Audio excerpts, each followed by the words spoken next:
Hello friends, welcome to all of you in our channel Khan classes of commerce. आज हम आपको expense के बारे में बताने वाले हैं कि एक्सपेंस का नेचर क्या होता है और काफ़ी डिटेल में हम डिस्कशन करने वाले हैं with the help of some MCQs. तो चलिए सबसे पहले हम कुछ एमसीक्यूज़ ले लेते हैं और फिर जैसी रिक्वायरमेंट होगी वैसा हम डिटेल आपको प्रोवाइड करेंगे। तो पहला एमसीक्यू आपकी स्क्रीन पर है। आयगत व्यय को अंतिम खाते में दर्शाते हैं। इंग्लिश वालों को यहाँ घबराने की ज़रूरत नहीं है क्योंकि हमारा जो मैटर है उसका एक्सप्लेनेशन इंग्लिश में भी होगा और आगे पूरे क्वेश्चन इसके बाद इंग्लिश में ही मिलने वाले हैं, इसलिए इंग्लिश वाले भी हमारे वीडियो में बने रहें। आयगत व्यय को अंतिम खाते में दर्शाते हैं। आयगत व्यय से मतलब यहाँ रेवेन्यू एक्सपेंडिचर से है। तो रेवेन्यू एक्सपेंडिचर को कहाँ लिखा जाता है अंतिम खातों में? फाइनल अकाउंट में। रेवेन्यू एक्सपेंडिचर को कहाँ रिकॉर्ड करते हैं? तो आपका राइट आंसर सी हो जाएगा, मतलब पीएल अकाउंट के डेबिट में। जैसा कि आप जानते हैं ट्रेडिंग एंड पीएल अकाउंट में ही रेवेन्यू एक्सपेंडिचर को लिखा जाता है। आयगत व्यय क्या होते हैं, रेवेन्यू एक्सपेंडिचर क्या होते हैं, उनके बारे में भी अभी हम आपको बताने वाले हैं। तो फिलहाल इतना समझ लें कि रेवेन्यू एक्सपेंडिचर जो होते हैं वो फाइनल अकाउंट में कहाँ आते हैं? तो ट्रेडिंग अकाउंट के भी डेबिट में आते हैं और पीएल अकाउंट के भी डेबिट में आते हैं, because all expenses are debited.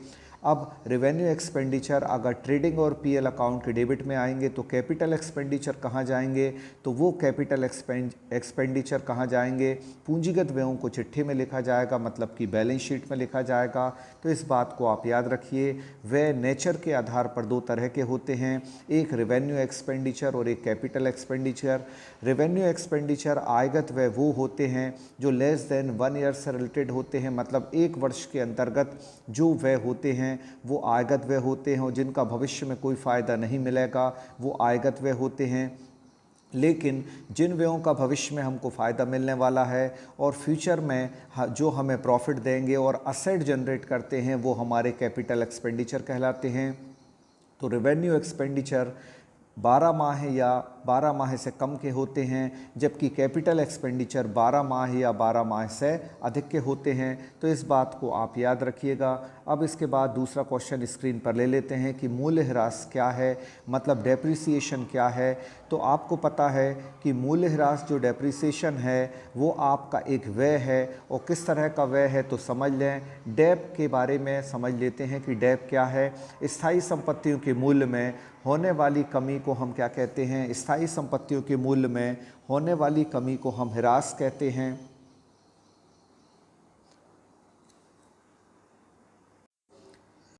ह्रास के बारे में हम आपको बता रहे थे कि ह्रास डेप्रिसिएशन क्या होता है। तो ह्रास दो प्रकार का व्यय है। ह्रास एक तो लॉस भी है और एक एक्सपेंस भी है।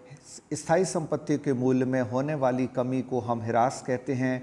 डेप्रिसिएशन का मतलब होता है decrease in the value of fixed asset due to its use year by year. तो जब किसी संपत्ति का उपयोग हम ईयर बाय ईयर करते हैं, वर्ष के दौरान करते रहते हैं और अगले वर्ष में भी करते हैं और लगातार करते हैं, तो संपत्ति के मूल्य में कुछ कमी हो जाती है। उस संपत्ति के मूल्य में कमी को हम ह्रास कहते हैं। अब ह्रास दो प्रकार का व्यय है।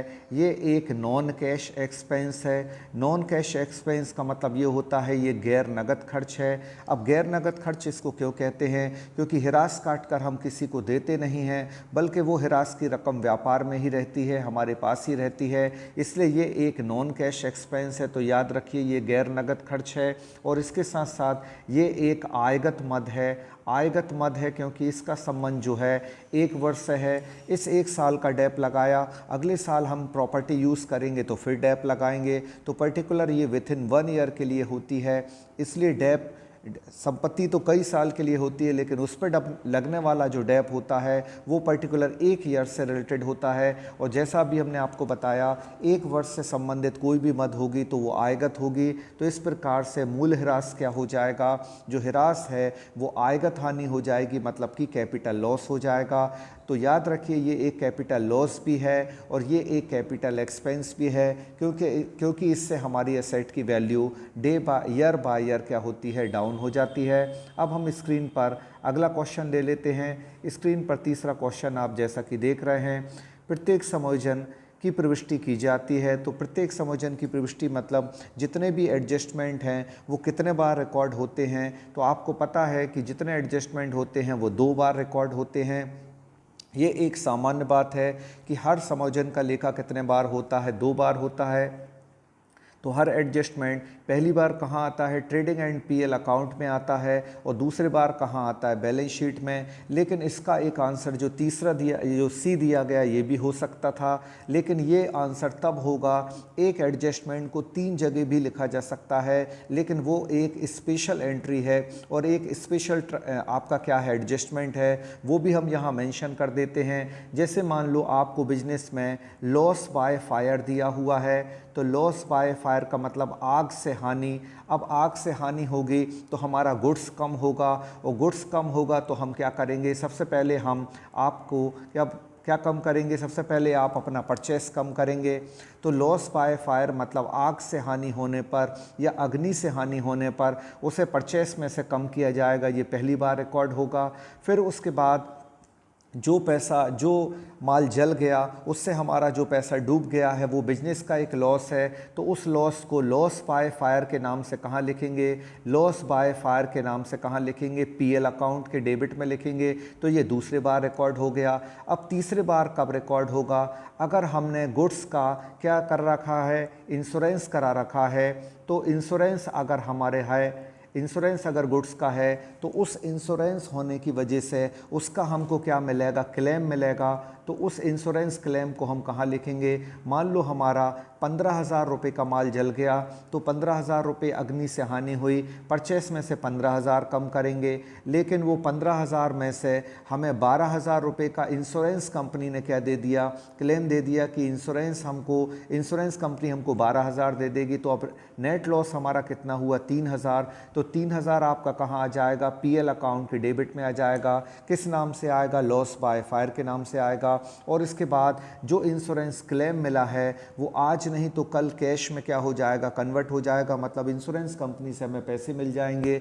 तो वो 12,000 रुपये आपके कहाँ आएंगे, वो क्लेम आपका असेट साइड आएगा, और वो कितनी रकम आएंगी, 12,000 आएंगी। तो बोलिए इस एडजस्टमेंट की रिकॉर्डिंग कितने बार हो गई, 3 बार। तो याद रखिए loss by fire with the insurance claim, अगर ये लॉस बाय फायर है और उसका हमने इंश्योरेंस करा रखा है तो उस एडजस्टमेंट को कितने बार रिकॉर्ड किया जा सकता है, तो 3 बार। जनरली हर एडजस्टमेंट कितने बार आता है, 2 बार आता है, लेकिन अगर कोई एडजस्टमेंट है तो वो 3 बार भी रिकॉर्ड हो सकता है। लेकिन इससे अब रिलेटेड एक क्वेश्चन यहाँ और जनरेट होता है। वो एक क्वेश्चन यहाँ ये है, क्या किसी एडजस्टमेंट को एक बार भी रिकॉर्ड किया जा सकता है, तो हाँ, हर वो एडजस्टमेंट जो कहाँ दिया है, ट्रायल बैलेंस में दिया है, वो आपको कहाँ दिया है, अगर ट्रायल बैलेंस में दिया है तो उस ट्रायल बैलेंस में दिए गए एडजस्टमेंट को भी कितने बार रिकॉर्ड किया जाएगा, एक बार रिकॉर्ड किया जाएगा। लेकिन अभी फ़िलहाल ये क्वेश्चन एक जनरल टर्म्स है कि प्रत्येक समायोजन की प्रविष्टि कितने बार होती है, तो करेक्ट आंसर आपका बी हो जाएगा कि सामान्यतः जनरली हर एडजस्टमेंट कितने बार आता है, 2 बार। लेकिन एडजस्टमेंट अगर ट्रायल बैलेंस में दिया होगा तो कितने बार आएगा, एक ही बार आएगा। और कहाँ आएगा, सीधा बैलेंस शीट में। और क्या कोई एडजस्टमेंट 3 जगह पर आ सकता है, तो हाँ, अगर इंश्योरेंस हमने कराया है और हमारा loss by fire of goods हुआ है तो वो हम 3 जगह पर रिकॉर्ड करते हैं। तो क्वेश्चन सिचुएशन पर डिपेंड करता है, और सिचुएशनल हमको क्या करना पड़ता है, डिसीजन मेकिंग लेना पड़ती है। तो इसलिए याद रखें कि क्वेश्चन जो है वो कॉन्सेप्चुअल आते हैं और फैक्चुअल आते हैं, तो आपको फैक्ट को और कॉन्सेप्ट को समझना होगा। चलिए हम आगे क्वेश्चन अब देख लेते हैं कि अगला क्वेश्चन स्क्रीन पर क्या। अगला क्वेश्चन है, अदत्त व्ययों को चिट्ठे में कहाँ लिखा जाता है। अदत्त व्यय मतलब होता है आउटस्टैंडिंग एक्सपेंस। तो अदत्त व्ययों को चिट्ठे में कहाँ लिखा जाता है, तो अदत्त व्यय का मतलब होता है जो पैसा हमें भुगतान करना है, जिन व्ययों का हमें भुगतान करना है वो हम दायित्व पक्ष में यानी लायबिलिटी में दिखाते हैं। इंग्लिश में इसको क्या कहा जाता है, तो इंग्लिश में इसको आउटस्टैंडिंग एक्सपेंस कहा जाता है। और आउटस्टैंडिंग एक्सपेंस को कहाँ लिखते हैं, हम लायबिलिटी में लिखते हैं। तो करेक्ट आंसर आपका डी हो जाएगा। क्वेश्चन नंबर 9 देख लेते हैं, डूबत ऋण आयोजन किया जाता है। तो डूबत ऋण का आयोजन कहाँ किया जाता है, देनदार खाते में किया जाता है, डेटर्स अकाउंट में किया जाता है, तो याद रखिए, ये डूबत ऋण प्रावधान इंग्लिश में इसको क्या कहते हैं, तो इसको बैड डेब्ट रिजर्व कहते हैं। क्या कहा जाता है, इसको बैड डेब्ट रिजर्व कहा जाता है, या प्रोविज़न फॉर बैड डेब्ट कहते हैं, या इसको देनदारों पर डूबत ऋण का आयोजन, या इसको संदिग्ध ऋण संचय भी कहा जाता है, या संदिग्ध ऋण संचिति भी कहा जाता है। तो बहुत सारे नाम हैं, लेकिन बैड डेब्ट रिजर्व या प्रोविज़न फॉर बैड डेब्ट इंग्लिश में 2 नाम याद रखें। और बैड डेब्ट रिजर्व किस पर किया जाता है, देनदारों पर, मतलब डेटर्स पर। तो डूबत ऋण का आयोजन किया जाता है तो किस खाते में किया जाता है, देनदार खाते में। अब एक फैक्ट हम आपको यहाँ और बता देते हैं, इसी क्वेश्चन को एग्ज़ाम में और घुमा कर दिया जा सकता है कि डूबत ऋणों का आयोजन कहाँ किया जाता है और किस खाते में किया जाता है। तो क्वेश्चन का थोड़ा सा डिफ़िकल्टी लेवल हाई हो जाएगा। तो आपका आंसर होगा देनदार खाते में किया जाएगा, लेकिन देनदार खाते के किस पक्ष में किया जाएगा, तो ये क्रेडिट में किया जाएगा।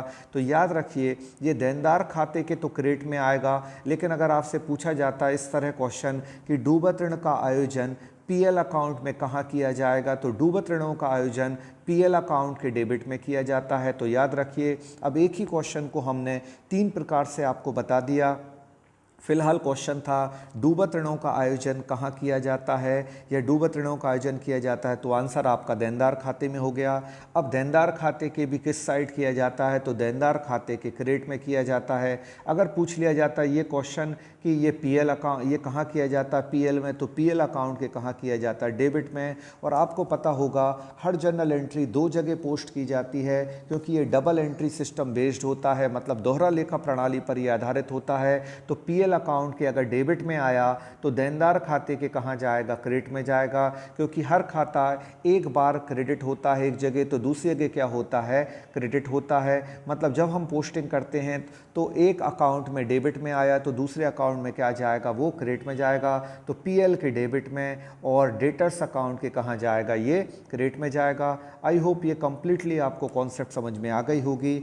अब समायोजन में यदि अंतिम रहतिया दिया है तो वो कहाँ लिखा जाएगा। समायोजन मतलब एडजस्टमेंट में अगर आपको क्लोजिंग स्टॉक दिया गया है, तो समायोजन में अगर आपको यानी एडजस्टमेंट में अगर आपको क्या दिया है, क्लोजिंग स्टॉक दिया है, तो वो कहाँ आएगा, पहली बार व्यापार खाते के क्रेडिट में आता है, मतलब ट्रेडिंग अकाउंट के क्रेडिट में। और दूसरे बार वो असेट में जाता है, कहाँ, बैलेंस शीट में। तो बैलेंस शीट में कहाँ जाता है, ये असेट में जाता है। तो आपका आंसर उपर्युक्त दोनों हो जाएगा, मतलब ए और बी बोथ हो जाएगा। अब हम क्वेश्चंस ले लेते हैं। तो आगे क्वेश्चन जो हैं वो दिए गए हैं, वो भी काफ़ी इंपॉर्टेंट हैं। तो चलिए अब हम आगे क्वेश्चन देख लेते हैं कि पर्टिकुलर अगला क्वेश्चन स्क्रीन पर क्या दिया गया है। तो देखिए आप, इसमें हम बता देते हैं आपको। ये क्वेश्चन है, बिक्री हेतु खरीदे गए माल की लागत है। बिक्री हेतु खरीदे गए माल की लागत क्या है, मतलब कॉस्ट ऑफ गुड्स सोल्ड को क्या कहते हैं। तो कॉस्ट ऑफ गुड्स सोल्ड आपका आंसर हो जाएगा क्या, बी। ये आपका एक आयगत व्यय है। देखिए यहाँ कॉस्ट ऑफ गुड्स सोल्ड की बात की है, मतलब लागत की बात की है। माल आता है, माल बेच दिया जाता है, और माल कभी भी संपत्ति नहीं होता। जो गुड्स आपका होता है वो रीसेल के लिए होता है, इसलिए। लेकिन अगर ये क्लोजिंग स्टॉक होता तो फिर ये क्या बन जाता, संपत्ति बन जाता, क्योंकि 1 साल से ज़्यादा के लिए हो जाएगा तो वो संपत्ति होगा, और विथ इन 1 ईयर रहेगा। आज हम माल लेकर आए, आज 2-3-4 महीने में हमने उसको बेच दिया, या 1 साल के अंदर ही भी बेच दिया, तो वो क्या होगा, आपका रेवेन्यू आइटम होगा। जैसा हमने आपको बताया, revenue item with in 1 year होता है, और आपका कैपिटल आइटम क्या होते हैं, मोर देन 1 ईयर के होते हैं। और कैपिटल आइटम हमेशा क्या जनरेट करते हैं, असेट यानी कि संपत्ति बनाते हैं, जबकि आपके आयगत व्यय संपत्ति नहीं बनाते। रेवेन्यू आइटम कभी भी असेट जनरेट नहीं करते। तो खरीद गए माल की लागत को याद रखिए, ये आपका क्या है, एक रेवेन्यू एक्सपेंडिचर है। तो आपका करेक्ट आंसर क्या हो जाएगा, आपका पहले क्वेश्चन का आंसर बी हो जाएगा। इसके बाद अगला क्वेश्चन स्क्रीन पर दिया गया है कि खरीदे गए ख्याति के लिए क्रय की गई अगर ख्याति के क्रय के लिए चुकाई गई राशि क्या होगी, मतलब amount paid for acquiring goodwill क्या होगी।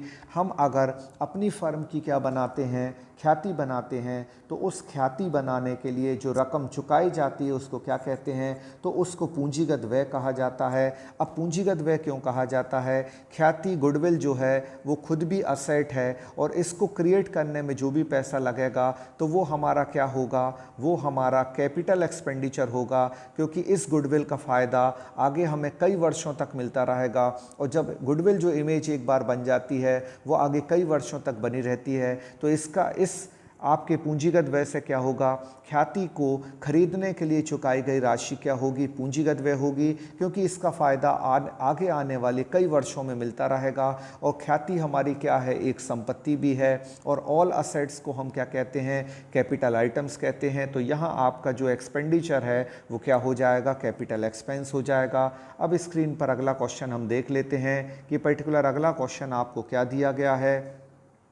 तो क्वेश्चन नंबर 3 में है, स्थायी संपत्तियों का ह्रास क्या है। अब आपको पता है कि स्थायी संपत्तियों का ह्रास कहाँ लगाया जाता है। डेप ऑन फिक्स्ड असेट को हम कहाँ लगाते हैं, डेप ऑन फिक्स्ड असेट को पीएल अकाउंट के कहाँ लगाया जाता है, डेबिट में लगाया जाता है। और पीएल अकाउंट में जितने भी एक्सपेंस लिखे जाते हैं वो रेवेन्यू एक्सपेंडिचर होते हैं। तो राइट आंसर आपका बी हो जाएगा, क्योंकि आयगत व्यय है ये, और आयगत व्ययों को ही हम पीएल अकाउंट में यानी कि ट्रेडिंग एंड पीएल अकाउंट के डेबिट में लिखते हैं। व्यापार लाभानी खाते के डेबिट में उन्हीं व्ययों को लिखा जाता है जो आयगत व्यय हैं। और ह्रास संपत्ति का क्या है, अभी हमने आपको बताया था, स्थायी संपत्तियों पर ह्रास को हमने 2 पॉइंट ऑफ व्यू से बताया था कि ये आपका एक आयगत व्यय भी है और ये आपका गैर नगद खर्च भी है। मतलब ये आपका एक रेवेन्यू एक्सपेंडिचर भी है और ये आपका नॉन कैश एक्सपेंस भी है। तो इसको आप याद रखिएगा। अब इसके बाद देखिए, एक आखिरी आपको यहाँ ये दिया गया था सी पॉइंट, इसके संबंध में भी एक बहुत ही इंपॉर्टेंट फैक्ट अब हम आपको बताने वाले हैं, जिसको आप कॉपी में नोट कर लें और आपके एग्ज़ाम पॉइंट ऑफ व्यू से बहुत ही इंपॉर्टेंट होने वाला है। एक एक्सपेंस होता है जिसको हम कहते हैं कैपिटल एक्सपेंडिचर, और एक होता है आपका डिफ़र्ड रेवेन्यू एक्सपेंडिचर, एक होता है आपका रेवेन्यू एक्सपेंडिचर। तो ये डिफ़र्ड रेवेन्यू एक्सपेंडिचर क्या होता है, रेवेन्यू एक्सपेंडिचर तो आपने समझ लिया, लेकिन डिफ़र्ड रेवेन्यू एक्सपेंडिचर क्या होता है। तो आपने एक व्यय सुना होगा, प्रारंभिक व्यय, जिसको हम प्रीलिमिनरी एक्सपेंसेस कहते हैं। प्रीलिमिनरी एक्सपेंसेस यानी कि प्रारंभिक व्यय। अब ये प्रारंभिक व्यय पर्टिकुलर क्या होता है उसको समझ लें। जब हम कोई कंपनी बनाते हैं या जब कोई हम व्यापार शुरू करते हैं तो उस व्यापार को शुरू करने पर जो शुरुआती खर्च होते हैं उनको हम प्रारंभिक व्यय कहते हैं। और ये प्रारंभिक व्यय आपका क्या होता है, ये प्रारंभिक व्यय आपका एक बड़े स्तर पर होता है, ज़्यादा खर्च होता है। इसको एक बार में पूरा राइट ऑफ नहीं किया जाता। इसको राइट ऑफ करने के लिए अगर हमें 5 साल में राइट ऑफ करना है तो 1/5 करके हम राइट ऑफ करते हैं, और 10 साल में अगर हमें राइट ऑफ करना है तो 1/10 भाग लेकर इसको राइट ऑफ किया जाता है, मतलब अपलिखित किया जाता है।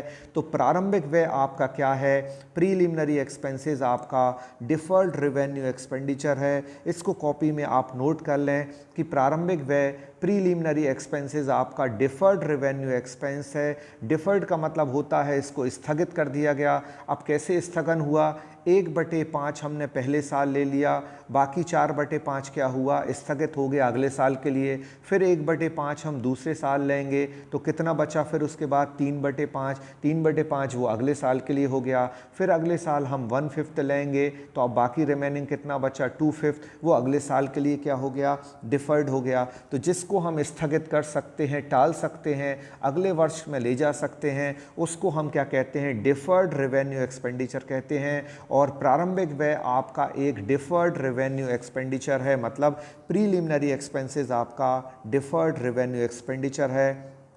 तो आई होप ये कॉन्सेप्ट आपको समझ में आ गई। और आखिरी वर्ष में क्या होता है, जब हम 1/5 करके 4 साल चार्ज कर देते हैं तो बाकी बचता है जो 1/5 वो आखिरी साल में राइट ऑफ कर दिया जाता है और ये व्यय पूरी तरीके से क्या हो जाता है, समाप्त हो जाता है। तो प्रारंभिक व्ययों को समाप्त किया जाता है, लेकिन किस्तों में समाप्त किया जाता है। तो आपसे पूछा जा सकता है किस व्यय को किस्तों में समाप्त करते हैं, तो ये फैक्ट भी याद रखें, प्रारंभिक व्यय को किस्तों में समाप्त करते हैं। क्यों समाप्त करते हैं, क्योंकि ये एक बड़ा व्यय है और इस व्यय को अगर हम पूरा चार्ज कर देंगे तो हमारा बिजनेस का प्रॉफिट लॉस में कन्वर्ट हो जाएगा, लेकिन बिजनेस में रियल पोजीशन हमें नहीं पता चलेगी। तो इसलिए हम क्या करते हैं, प्रारंभिक व्ययों को थोड़ा थोड़ा करके क्या करते हैं, राइट ऑफ करते जाते हैं। जैसे 1/5 को राइट ऑफ करते गए और 5वें साल पूरा राइट ऑफ हो गया।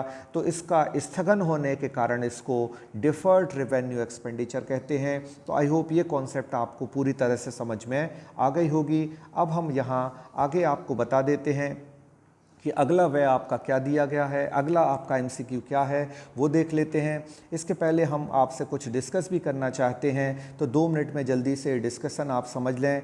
अभी हमारे बैच में हमारा जो पेड ग्रुप चल रहा है उसमें 5 दिन पहले अभी राजेंद्र शेलके नाम के हमारे एक मित्र हैं, उन्होंने इसमें एडमिशन लिया है और उन्होंने एडमिशन लिया है उनके बारे में हम आपको बताना चाहते हैं कि वो 2012 के पेपर में एमपी के टॉप 10 में से थे, यानी टॉप 10 में उनका नाम आया हुआ था और 10वें नंबर की रैंक उन्होंने हासिल की थी। लेकिन उनकी कैटेगरी में सिर्फ 7 पोस्ट थीं, तो इसलिए उनका सिलेक्शन नहीं हो सका।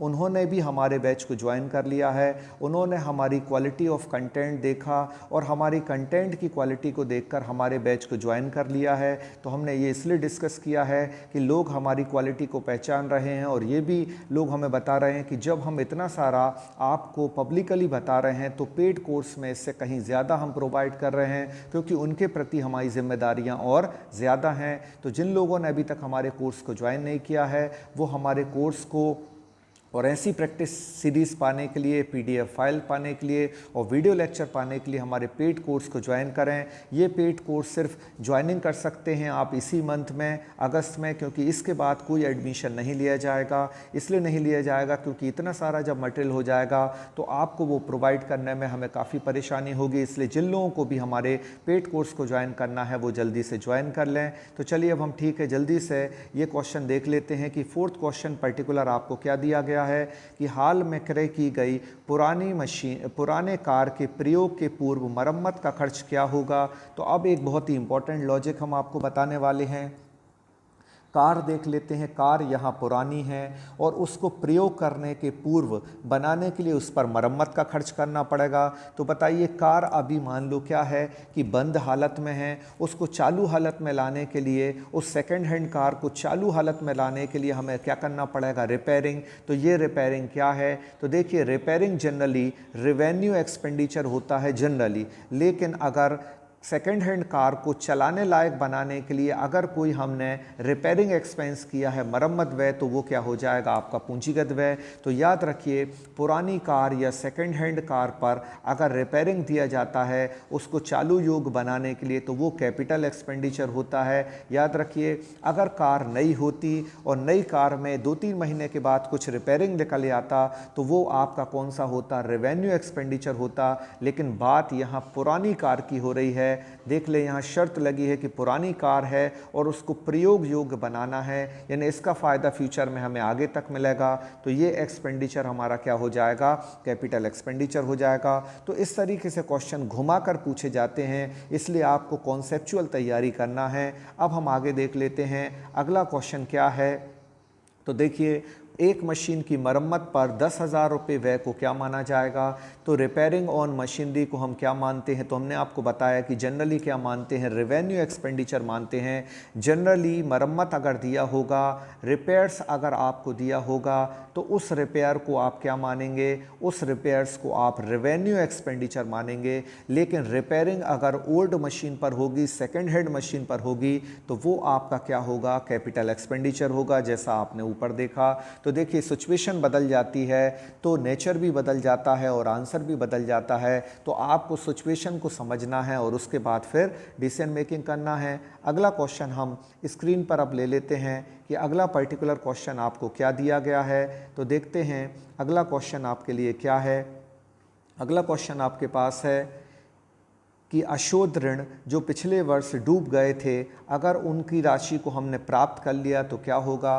तो याद रखिए, बैड डेब्ट जो होता है, अकेला बैड डेब्ट की हम बात करें तो बैड डेब्ट आपका क्या होता है? एक लॉस होता है। लेकिन अगर बैड डेब्ट रिकवर्ड हो जाए, मतलब वो डूबा हुआ ऋण जो पिछले साल डूबा था लेकिन इस साल रिकवर्ड हो गया, उससे वसूली हो गई, तो ये हमारी क्या बन जाएगी? इनकम बन जाएगी। क्योंकि पिछले साल हम इसको लॉस मान के राइट ऑफ कर चुके हैं, लेकिन इस साल वो पैसा हमको मिल गया तो हमारे लिए क्या? इनकम है। तो वो पर्टिकुलर इस साल से संबंधित है, इसलिए आपकी वो क्या होगी? रेवेन्यू रिसिप्ट होगी। और इस बैड डेब्ट रिकवर्ड से कोई असेट जनरेट नहीं हो रही, कोई संपत्ति का फ़ायदा हमको नहीं मिल रहा, इसलिए ये रेवेन्यू रिसिप्ट है। अगर कोई संपत्ति जनरेट होती तो फिर आपका आंसर क्या होता, कैपिटल रिसिप्ट होता। लेकिन जनरली बैड डेप्ट हो या बैड डेप्ट आपका बैड डेप्ट अगर आपका हो या बैड डेप्ट रिकवर्ड हो, दोनों आपके क्या हैं, कैपिटल आइटम्स नहीं हैं बल्कि दोनों रेवेन्यू आइटम्स हैं। तो अगर बैड डेप्ट रिकवर्ड है तो रेवेन्यू रिसिप्ट है,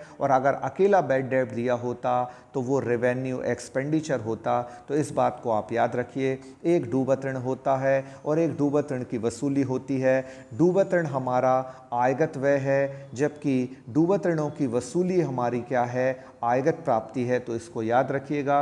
अब इसके बाद देखिए अगला क्वेश्चन स्क्रीन पर दिया गया है कि मशीन की मरम्मत में खर्च किए गए 1200 रुपये क्या हैं। तो अब भी हमने आपको बताया मशीन में अब नॉर्मली दिया हुआ है, ना कि नई मशीन लिखा है ना पुरानी मशीन। तो आप एक नॉर्मली माने, जैसा कि रिपेयरिंग हमारे किसी भी मशीन में निकल आती है, तो नॉर्मली जब कोई रिपेयरिंग आएगी तो उस रिपेयरिंग को हम रेवेन्यू एक्सपेंडिचर कहेंगे। अगर यही मशीन पुरानी होती और उसे चालू हालत में लाने के लिए, मतलब उसको चलाने लायक बनाने के लिए अगर पैसे खर्च होते, तो वो हम फ्यूचर को ध्यान में रखते हुए करते और फ्यूचर ओरिएंटेड अगर हमारा ऑब्जेक्ट होता तो ये आपका कैपिटल एक्सपेंडिचर हो जाता, जैसा कि सेकंड हैंड कार वाले क्वेश्चन में आपने देखा था।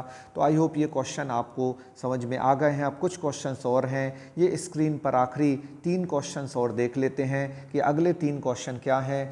तो ट्रेडिंग अकाउंट में क्या शो किया जाता है। तो देखिए यहाँ लिखा है direct expense, indirect expense, direct और इनडायरेक्ट दोनों एक्सपेंस की प्रीलिमिनरी एक्सपेंस। तो अभी हमने आपको बताया था कि ट्रेडिंग अकाउंट में कौन सा व्यय लिखे जाते हैं, डायरेक्ट एक्सपेंस, यानी कि प्रत्यक्ष व्ययों को हम व्यापार खाते में लिखते हैं, जबकि अप्रत्यक्ष व्यय जो इनडायरेक्ट एक्सपेंस होते हैं उनको पीएल अकाउंट में लिखते हैं। तो डायरेक्ट एक्सपेंस क्या होते हैं। अब देखिए एक्सपेंस को भी कई तरीके से बांटा जा सकता है। अगर एक्सपेंस को हम 2 तरीके से बांटें, एक होता है आयगत और दूसरा होता है क्या, पूंजीगत, यानी कि कैपिटल एक्सपेंडिचर।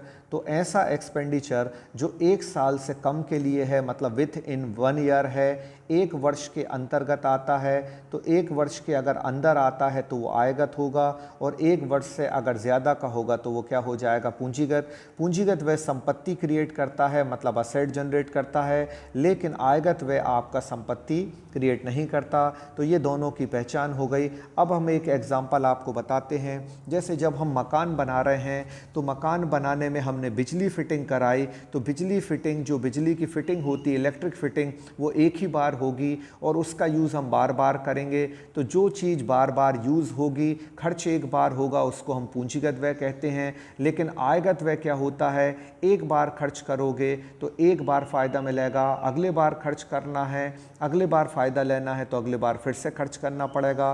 तो जो आयगत व्यय होता है पर्टिकुलर, वो आयगत व्यय आपका क्या होता है, वो आपका आवर्तक प्रकृति का होता है। आवर्तक मतलब रिकरिंग होता है, जबकि आपका पूंजीगत व्यय होता है वो नॉन रिकरिंग होता है। तो इस फैक्ट को भी आप याद रखिए, जो कि अभी आपको 2012 के पेपर में भी इसी से संबंधित पूछा गया है, और इस पर भी हमने एक वीडियो बना रखा है। अगर आपने वो 2012 के पेपर का विश्लेषण ना देखा हो तो हमारे चैनल पर आप उसको देख लें, काफ़ी इंपॉर्टेंट फैक्ट हमने वहाँ कवर कर रखे हैं।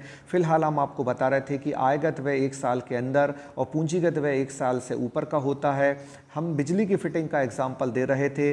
बिजली फिटिंग मकान में एक ही बार होती है, 1 टाइम एक्सपेंस है, तो वो हमारा पूंजीगत व्यय होगा। और जो बार बार एक्सपेंस होता है, जैसे बिजली का बिल, तो बार बार आएगा। 1 महीने यूज़ किया तो 1 महीने का बिल चुकाओ, अगले महीने यूज़ करेंगे फिर बिल चुकाना पड़ेगा। तो वो कौन सा व्यय हो जाएगा आपका, वो आपका रेवेन्यू एक्सपेंडिचर हो जाएगा। तो बिजली का बिल आयगत व्यय है, लेकिन बिजली की फिटिंग आपका क्या है, पूंजीगत व्यय है। तो ये आपका क्या होता है, अनावर्तक होता है, जबकि ये आयगत व्यय आपका क्या होता है, आवर्तक होता है, यानी बार बार होने वाला है।